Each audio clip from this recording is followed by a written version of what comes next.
రైతు సోదరులందరికీ నమస్కారం. ఈరోజు ఆదివారం అయినా కూడా ఎందుకు వీడియో చేస్తున్నాడు అని మీరందరూ అనుకోవచ్చు. ఈరోజు 70,000తో శనాకాయలు కోస్తున్నారంట, అందుకని వీడియో చేయాల్సి వచ్చింది. గరుచింతరపల్లిలో 70,000 అని నిన్న నైట్ కామెంట్ వచ్చింది.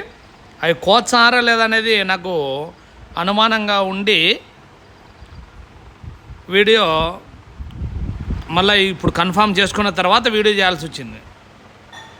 అందుకనే ఈ తమ్నైల్లో 70,000 చినాకాయలు దాటిందని చెప్పినా, ఇంకా ఈ 74,000తో చినాకాయలు కోస్తున్నారని చెప్పి 2 బండ్లు పెట్టినారని గరుచింతరపల్లిలో అనుకుంటున్నారు. ఆ గరుచింతరపల్లికి ఎవరికైనా నెంబర్లు ఉంటే కన్నా అక్కడ చేసి చూడండి. ఇప్పుడు మార్కెట్లో రేట్లు పెరగకపోయినా కూడా వాతావరణం క్లియర్ అయిందని ఇంకా మనం అర్థం చేసుకోవచ్చు. రేపు బండ్లు ఆటోమేటిక్గా తగ్గినట్లే. ఇంకా ఈడ తోటల కాడ రేటు రైజ్ చేసినారంటే ఖచ్చితంగా అంటే రేపు మార్కెట్ వివరాలు అయితే కన్నా పొద్దున్నే తెలియజేయడం జరుగుతుంది. రేపు సోమవారం కన్నా బండ్లు కన్నా తగ్గినాయంటే గ్యారెంటీ కంటే మంచి రేటు ఉంటుంది చీనాకాయలకైతే కన్నా. ఇంకా మళ్ళీ తుఫాన్ లేసేంత వరకు చీనాకాయలకు మంచి డిమాండ్ ఉంటుంది. రాక వెయిట్ చేసినందుకు గాను నవంబర్ లాస్ట్లో రేటు రావడం జరుగుతూ ఉంది.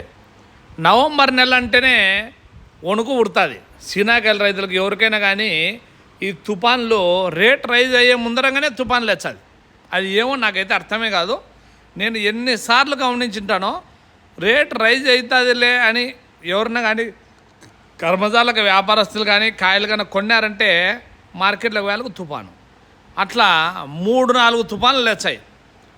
ఈ సంవత్సరం కాదు గమనిస్తానేది, నేను గత 3 ఏళ్ళుగా బాగా గమనిస్తాను. 3-4 ఏళ్ళుగా కరెక్ట్గా అంతే. ఇంకా మళ్ళీ ఈడ రైతుల మీద వచ్చి పడతారు వ్యాపారస్తులందరూ. అట్లా లేకపోకుండా కొంచెం ఇప్పటి నుంచి అయినా కూడా అంత తుఫానుకి గ్యాప్ ఇచ్చి సోమిరామ అని చెప్పి గ్యాప్ ఇచ్చేగానే ఈ తుఫానుకు మన రైతులందరూ మంచి రేటు అమ్ముకొని ఆ ఉండేవాళ్ళు లాస్ట్లో రేటు ₹1,00,000 ఏమన్నా దాకాలని. ఈ ₹1,00,000 రేటు రాక గత ఎప్పుడు నోట్ల రద్దప్పుడు ₹1,00,000 దాటింది చీనాకాయలు. అప్పటి నుంచి ఇప్పటి వరకు ₹1,00,000 దాటలే. ఇంకా ఇప్పుడు కూడా ఈ సంవత్సరం ఏమన్నా అదృష్టం బాగుండి ₹1,00,000 దాటుతుందేమో వేచి చూద్దాం. ఇంకా నిన్న ఒక ఆయన ఏడాడ కాయలు ఉన్నాయని ఇమ్మకుంట్ల కాడ ఏదో ఒక బండే అంట, అన్నైనా కూడా ఒక 50-60 బండ్లే అన్న ఈ ఏరియా అంతా మన సింహాద్రిపురం మండలం అంతా అని బాబు అని సింహాద్రిపురం ఆయన నిన్న ఫోన్ చేయడం జరిగింది. ఇంకా మనకే వీలు లేక రైతులతో సరిగా మాట్లాడలేక పోతున్నాం. ఏమనుకోవద్దండి, కొంచెం ఇంటి వర్క్ అయిపోతే ఫ్రీగా మాట్లాడుకుందాం. Bye friends.